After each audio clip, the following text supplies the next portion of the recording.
Now, let's talk about no for a minute. I don't know where you are in your PLCs, but I will tell you where I am with PLCs. I have loved the idea of people coming together and collaborating so that the end product is better than the individual contractors. To that end, a lot of schools develop PLCs. I often wonder, which letter are you mostly? P, L, or C? Because sometimes we say, you belong to this PLC because you all teach 4th grade. That's a C focus.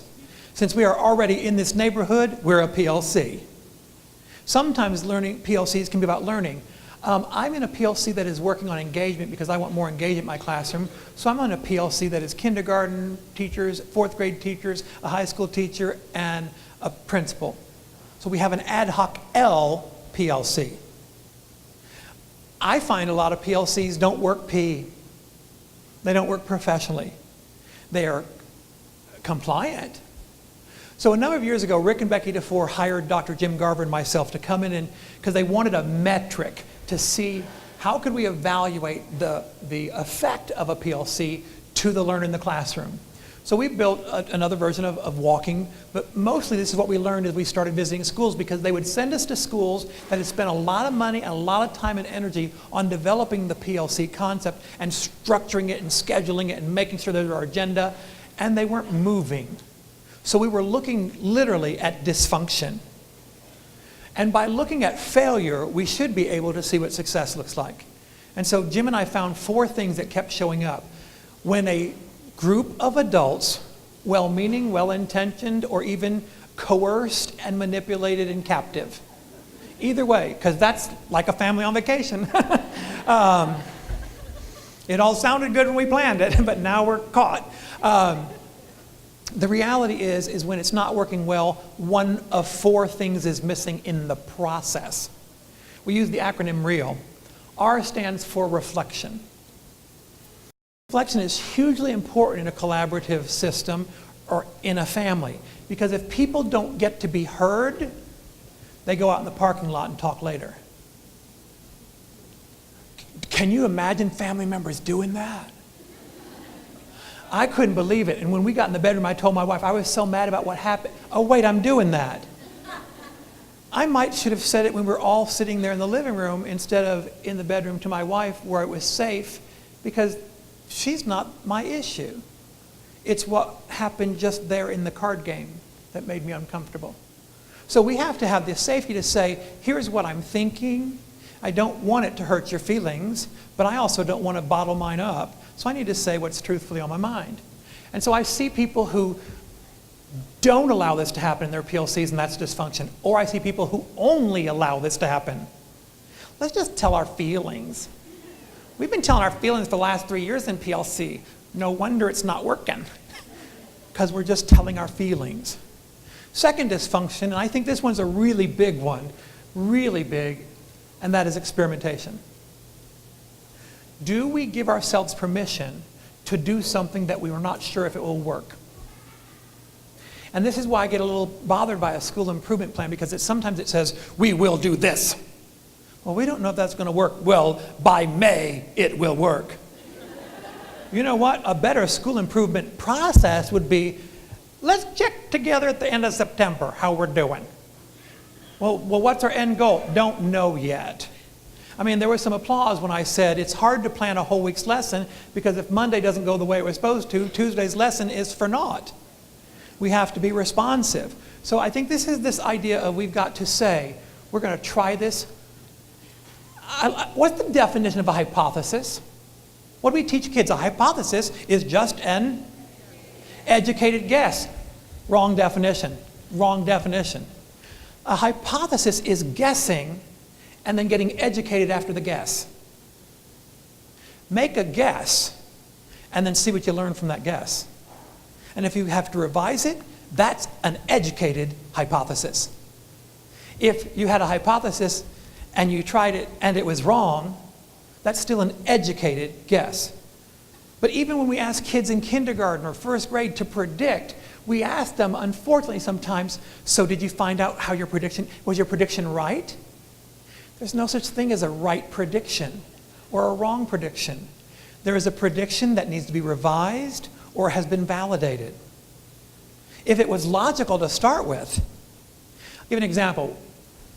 When I taught kindergarten, one of my favorite books was The Enormous Watermelon. And there are a number of versions of The Enormous Turnip or The Giant Turnip or The Enormous Watermelon. But we were reading The Enormous Watermelon.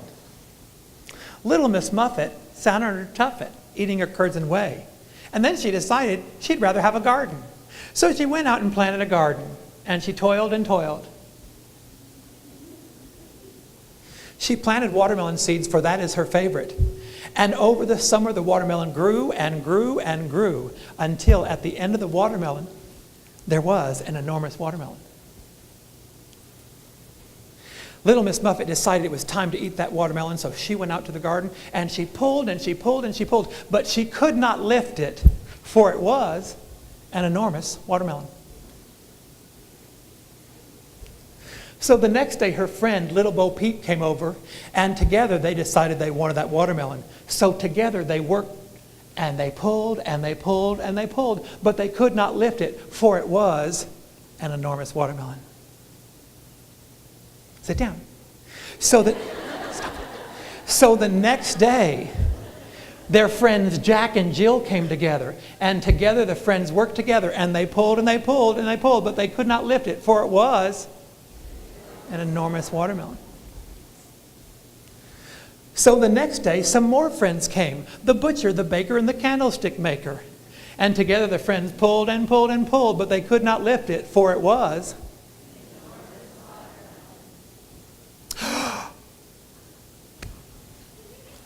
You're not going to believe what happened next. You're not going to believe it. You're not going to believe it. Tell your neighbor what you think happened next. By the way, boys and girls, this is called a prediction. You must find a pattern in the text we have read so far and extend that pattern. Do not end the pattern. That's called resolution, and that's not in our standards. We are going to predict, okay? Don't solve her problem, just extend the author's pattern. So everybody think about an answer that will extend it. You got it? Oh, don't talk yet. We're going to go to Bear in the Chair in a minute. Okay, turn to your neighbor and tell your friends what could happen on the next page. Ready, go. How are your friends doing? Are we predicting well? 3 of my friends on the carpet just shared their responses. Let me let you hear them and you tell me how they're doing. So Miguel just said, so the next day, more people came and they couldn't lift it. How'd he do? Is it true that people have been coming and unable to lift it? Cool. Melissa Sue said, some additional nursery rhyme characters came. They worked collaboratively, and yet they pulled and pulled and pulled, but they were unable to lift it, for it was an enormous watermelon. Did she extend a pattern? Okay. Bubba says to me, 4. I'm like, I'm sorry, what's your prediction? 4! I don't get it, Bubba. So the first day, Little Bo Peep came. The second day, Jack and Jill came. The third day, the butcher, the baker, the candlestick maker came. And on the fourth day, 4 people are going to come. Here's the child who saw the numerical pattern that I completely missed. And another kid says, Grover comes. Well, Grover's not a fairy. You know what? It doesn't matter. Another character, you found a pattern and extended it. That's prediction. So experimentation is just that.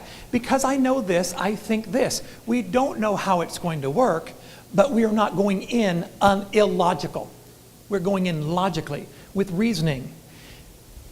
With reasoning and justice for all. Because with collaboration, justice comes because we say, well, that makes sense, but what about this? Hadn't thought about that.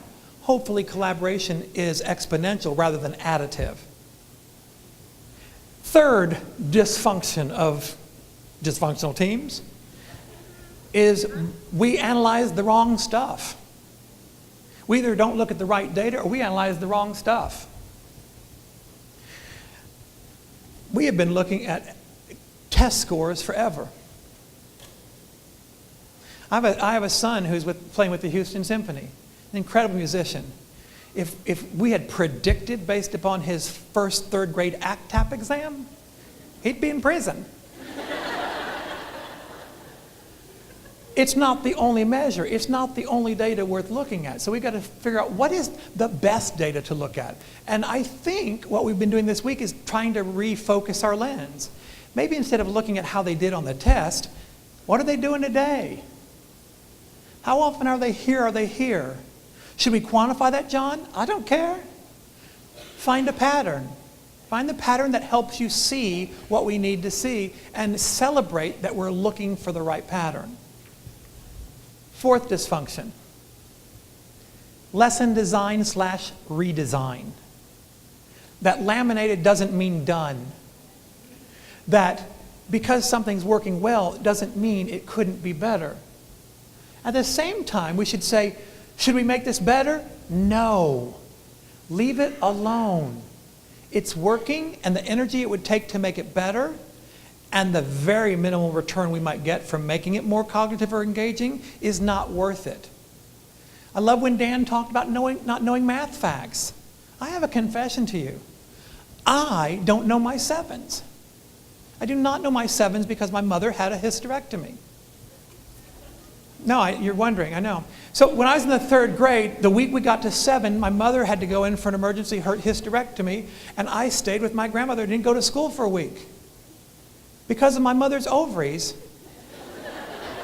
I am challenged with my sevens. So I have to find a way around my sevens. And yet I've been very successful, and nobody has asked me, how are you with your sevens? So again, finding that balance.